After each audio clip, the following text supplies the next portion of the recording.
Hello! Professor Kraus por aqui com você em mais um episódio do nosso Krauscast, praticamente fechando a nossa primeira temporada. E você que acompanhou aí toda essa primeira temporada, velho, meus parabéns, de verdade mesmo assim. A gente trabalha pra caramba, esse ano foi louco, pode botar louco mesmo, atípico. Isso só dificultou ainda mais a realização de uma série de projetos, como o caso do Krauscast. Mas aí aos trancos e barrancos, com muita força de vontade, a gente conseguiu chegar aqui. Inclusive eu tô pedindo aqui essa licença filosófica, né? Essa licença profissional, para estar dizendo isso para você, que realmente dá trabalho, mas é gratificante. Tem as dificuldades, mas a gente fica muito feliz quando recebe os feedbacks aí de você que acompanha, dizendo que aprendeu um pouco mais, que não conhecia um determinado pensador, que de repente isso ajudou você a refletir melhor sobre a vida. Cara, é isso que importa pra gente que produz aqui o Krauscast. Eu não poderia deixar de agradecer aos produtores do Krauscast, Daniel Alves, Vitor Hugo Targino, os caras que acreditaram nesse projeto, que me ajudam pra caramba. Na verdade, sem o trabalho altamente qualificado desses caras, o Krauscast não iria acontecer. Não iria acontecer. Porque eu vim pra cá fazer o podcast sem experiência nenhuma. Eu vou ser muito franco com você que me ouve, eu não vim pra cá, eu fui ouvir o que é que a galera andava fazendo pra poder fazer o Krauscast. Eu até pensei em fazer isso, eu vou escutar aí uns podcasts aí pra ter umas referências. Na hora eu desisti, eu digo, não, eu vou simplesmente ligar o microfone e vou começar a falar do meu jeito mesmo. Eu já faço isso no YouTube, já tem, 5 anos, e não vai ser diferente no Krauscast. Serei eu, do meu jeito, com as ideias, e com as ideias desses que me acompanham aqui, que me ajudam a fazer o canal ser uma realidade. E eu quero agradecer você também, que recomendou o Krauscast pros seus amigos, que jogou nos grupos, que curtiu, que tá inscrito, que tá seguindo a gente aí. E eu quero motivar você justamente a fazer isso. Se de repente você não se inscreveu, se inscreve no canal, ativa as notificações. Se você não tá seguindo a gente aqui nessa plataforma de áudio, segue, curte. Assim você tá ajudando, cara, a propagar mais esse conhecimento, tá? Então assim, esse fechamento aí da primeira temporada é muito de gratidão, tá? E que nós vamos preparar sim uma segunda temporada ainda melhor do que a primeira. Pode ter certeza disso, é o meu compromisso com você. Então, pra ser a cereja do bolo desse nosso fechamento dessa primeira temporada, a gente vai falar um pouco sobre Zygmunt Bauman. Porque se não tiver Bauman, velho, não tem o professor Kraus, saca? Então o tio Bauman é um cara que eu já leio há um tempo, estudo ele já tem bastante tempo. Inclusive tem um mini curso do Bauman já disponível no nosso canal, com material em PDF, totalmente gratuito. É um mini curso pra valer, não é um material que tá lá pra despertar você pra um curso que futuramente vai ser pago. Não é essa a estratégia. O curso é valendo mesmo, eu não tô economizando conteúdo ali não, tá? Então é um curso gratuito. Se você conhece alguém que quer fazer o curso, você mesmo recomenda, tá no canal. Enfim, você é convidado. Mas aqui eu venho trazer algumas ideias básicas do Bauman, assim, algumas orientações básicas também. Primeiro, uma das perguntas que é feita assim, de forma recorrente sobre Bauman, por onde começar a ler? Eu recomendo que você leia Tempos Líquidos primeiro. Você lê Tempos Líquidos, depois você pode ler Modernidade Líquida e depois você pode ler Amor Líquido. Se você seguir essa sequência e você partir para qualquer outro livro, fica mais fácil. Então o start de Bauman é esse tripé aí, mas comece por Tempos Líquidos, tá? Então essa é a primeira coisa, a primeira contribuição que o professor Kraus está trazendo aqui para você sobre Bauman, tá? Uma outra coisa importante que a gente precisa ter em mente sobre Bauman é justamente o significado desse termo liquidez. O que Bauman quer dizer com líquido é disforme, ele quer falar de algo frágil, ele quer falar de algo descartável, de algo que pode mudar de forma, que não tem uma identidade definida. Então, líquido serve para falar sobre isso. E você já deve ter visto aí, né, nas redes sociais, uma inundação, né, de pessoas falando do termo liquidez. Algumas com propriedade, outras sem propriedade, mas de uma forma ou de outra você acaba ficando curioso para entender o que é essa tal liquidez. Então liquidez é fragilidade, liquidez é ausência de forma, liquidez é essa coisa da efemeridade mesmo. Que é uma marca de quê? É uma marca de tudo que a gente tem nesse mundo que a gente está vivendo. As coisas, elas são assim, as relações são assim, né? As pessoas, elas também estão assim. Então, o que o Bauman tenta mostrar é basicamente uma espécie... Ele tenta fazer uma espécie de ressonância. Sabe aquela máquina da ressonância magnética? É como se o Bauman estivesse fazendo uma ressonância magnética da nossa vida em sociedade, hoje, né? Do que nós nos tornamos. Então, nós temos aí relações cada vez mais mediadas por tecnologia. E isso é um caminho sem volta. Então, as pessoas constroem e quebram vínculos com um clique, né? Então, você tem uma lógica da quantidade acima da qualidade. De tudo, tanto de pessoas quanto de coisas. E você tem muito esse lance da descartabilidade. Porque se o volume de quantidade de coisas e de pessoas, de relações é alto, o que a gente descarta também é igualmente alto. Então, a gente está passando por esse momento.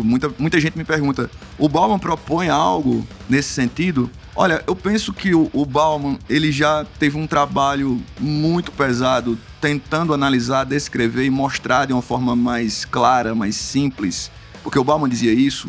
Eu não estou escrevendo para acadêmicos. O Bauman dizia isso. Eu estou escrevendo para a sociedade. Então o Bauman já teve um trabalho e talvez a contribuição dele seja essa, mostrar o que está acontecendo. E o Bauman também acreditava nas futuras gerações, que possivelmente não só tendo acesso às contribuições dele, mas de outros pensadores, essas novas gerações tendo essa disposição de buscar essas referências e de pensar e de ter lucidez, elas poderiam traçar alternativas para a nossa vida em sociedade, para amenizar ou resolver boa parte dos problemas. Mas o Bauman, ele não se portava como um profeta. Ele era muito mais um cara, uma mente brilhante, que estava olhando para o que está acontecendo com a gente. E assim, o Bauman deixa muito claro que nós sempre buscamos a felicidade. Sempre, todos nós estamos buscando a felicidade. E nós acreditamos que a liberdade, né, na contemporaneidade, já que nós estamos vivendo a modernidade líquida, Bauman acredita que nós botamos isso na cabeça, que a liberdade a qualquer custo, ela vai fazer a gente feliz. Só que não. Não, porque na medida em que a gente está usando e abusando da liberdade, está faltando pra gente segurança, está faltando estabilidade, está faltando durabilidade, está faltando confiança. Então é o efeito colateral dessa busca desenfreada pela liberdade. A gente mergulhou, só que a gente mergulhou sem nenhum aparato de segurança, sem nenhum tipo de contato com ajuda. A gente simplesmente mergulhou. E assim, o que a gente percebe é que as pessoas, elas estão, de fato, infelizes, mesmo usando e abusando da liberdade. Em algum momento cai a ficha, mas as pessoas tornam e repetem os seus próprios loops, né, de tentativas e fracassos e frustrações. E aí a gente acaba sendo acometido por diversas manifestações do que Bauman chama de mal-estar. O que é esse mal-estar? Essa constante insatisfação, essa constante infelicidade que nos visita de variadas formas, em temporalidades diferentes, mas sempre visita a gente. Então o que a gente acaba fazendo diante disso é tentando cada vez mais aumentar a dose de liberdade, e a gente também usa como uma espécie de paliativo, a gente usa o consumo. Então comprar virou uma terapia, consumir virou uma terapia. E outro sintoma importante da nossa época é que a gente não precisa necessariamente ter o dinheiro para poder comprar, porque nós temos o crédito. E nós estamos oferecendo cada vez mais crédito para as pessoas, né? Pessoas que não necessariamente teriam condições de pagar por aquilo que elas estão comprando com crédito. Mas a gente fornece, porque a coisa é, consuma hoje. Pagar, você pensa depois. Você pensa amanhã. Você divide até a geração dos seus filhos, né? A gente está hipotecando o futuro. Palavras do próprio Bauman. Então, você olha para os shopping centers e você percebe que as pessoas estão lá fazendo as suas marchas, fazendo as suas... uma expressão bem tipicamente nordestina, né? Fazendo as suas romarias nos corredores dos shoppings. Mas o que é que elas estão procurando? Elas estão procurando necessariamente aquilo que precisam? Ou elas estão procurando uma forma de amenizar essa dor, essa tristeza, essa infelicidade? E a coisa ela fica ainda mais complicada quando a gente percebe que as pessoas não estão consumindo apenas mercadorias. As pessoas se transformaram em mercadorias. E é outra coisa que Bauman alerta. A gente acaba transferindo essa lógica de mercado para o campo dos relacionamentos. Então a gente usa as pessoas. A gente não usa as pessoas apenas no que diz respeito aos relacionamentos afetivos, sabe? De tipo, do ficar, da relação sem compromisso. A gente usa as pessoas de acordo com os nossos interesses. Então, vai me trazer alguma vantagem? Então eu uso. Aquilo vai me trazer algum benefício. Só que é momentâneo, é efêmero, como tudo é na modernidade líquida. Então nós estamos passando por um momento muito delicado, um momento que carece de muitas reflexões. Então o Bauman, ele sinaliza isso, ele identifica o percurso que nós fizemos e o que nós estamos vivendo. Não à toa, nós estamos num momento da história da humanidade, né, no século XXI, onde, na boa, nunca se falou tanto sobre problemas de ordem psicológica como a gente tem na contemporaneidade. Nunca tivemos tantas pessoas próximas de nós com problemas psicológicos como depressão, como síndrome de burnout, como síndrome do pânico, o estresse, assim, elevadíssimo. A gente nunca teve tantas pessoas tendo que usar antidepressivos. Então, isso é um reflexo do que nós construímos. Bauman não está dizendo que a liberdade é ruim. O que ele está mostrando é que tem um preço você mergulhar de cabeça na liberdade. Porque o Bauman fala que liberdade e segurança são coisas que a gente precisa para ser feliz, mas não dá match. Não dá match liberdade e segurança. Quanto mais segurança, menos liberdade. Quanto mais liberdade, menos segurança. E a gente ainda não encontrou uma forma ou uma fórmula de equilibrar isso. E Bauman nem disse necessariamente se é possível. E o resultado disso, os danos, os efeitos colaterais dessa nossa opção pela liberdade estão aí postos, né? Então, de fato, você pode viver onde você quiser, você pode ser quem você quiser. Existem obstáculos, mas eles são muito fracos diante daqueles que foram construídos no passado. Então, o Bauman, ele não deixa de mostrar também que existe uma certa contribuição do próprio capitalismo nesse rolê. Quando o Bauman escreve Vida para o Consumo, quando o Bauman escreve Vida a Crédito, quando o Bauman escreve obras que vão tratar desse aspecto, do aspecto econômico, né? Tipo, a riqueza de poucos beneficiará todos nós. É uma obra do Bauman. O Bauman reflete que a nossa liberdade ela foi muito canalizada para esse lado mais consumista, para esse lado mais materialista, para essa questão do status, para essa coisa do quanto mais eu tenho, mais eu quero ter, sabe? E as pessoas, elas têm um apetite insaciável, né? Aparentemente insaciável para o ter.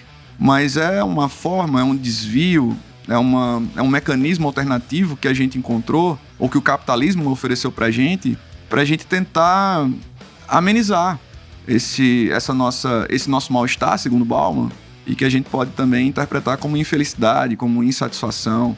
O Bauman fala que um dos preços caros que nós estamos pagando por essa imersão na modernidade líquida é que a gente não tem mais confiança nas instituições, a gente não tem mais confiança no futuro, que era algo que as gerações anteriores até carregavam bastante, né? Quando você conversa com seus avós, por exemplo, você percebe que eles tinham essa sensação de confiança no futuro, de confiança nas instituições. E Bauman, com isso, não está tentando dizer também que aquele mundo da geração dos nossos avós para trás era o mundo ideal, era o mundo perfeito. Longe disso. Porque aquelas pessoas não tinham autonomia, elas não tinham liberdade nenhuma. Elas tinham segurança. Então nós estamos aí nesse momento muito delicado, onde uma das coisas que mais permeia as nossas mentes é justamente a incerteza. A incerteza, a insegurança e o medo. Nós temos medo do futuro. Nós temos medo do que a economia pode fazer com a gente. A gente tem medo dos rumos que a política pode tomar. E esse medo da política não é só a política local, não é só a política nacional, é a política internacional. A gente está no mundo globalizado, afinal. Então, se acontece algum problema político, alguma tensão entre países até distantes de nós, isso pode afetar a gente. Isso pode não, isso afeta a gente. Desde a questão econômica, até passando por questões de fluxos migratórios ou geopolítica, né? Qual o posicionamento do nosso país num determinado conflito. Isso pode fazer a gente se tornar aliado de alguém, mas automaticamente a gente se torna inimigo de alguém. E aí, como é que a gente fica nesse cenário? Então, eu não vejo o Bauman, muita gente diz, não, o Bauman é muito pessimista. Eu não vejo o Bauman como um pessimista. Eu vejo o Bauman como um realista, como um dos pensadores mais lúcidos dos últimos tempos. Grave isso, o Bauman, de fato, foi um dos pensadores mais lúcidos dos últimos tempos. Um cara que conseguiu descrever boa parte daquilo que a gente está vivendo e que poderemos viver daqui pra frente de uma forma muito detalhista e de uma forma extremamente sóbria, assim.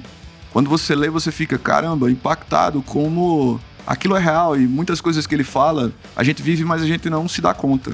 Então, eu sou suspeito pra falar do Bauman, evidentemente, porque, enfim, quem me conhece sabe o quanto eu estudo, o quanto eu propago o conteúdo que foi produzido por ele.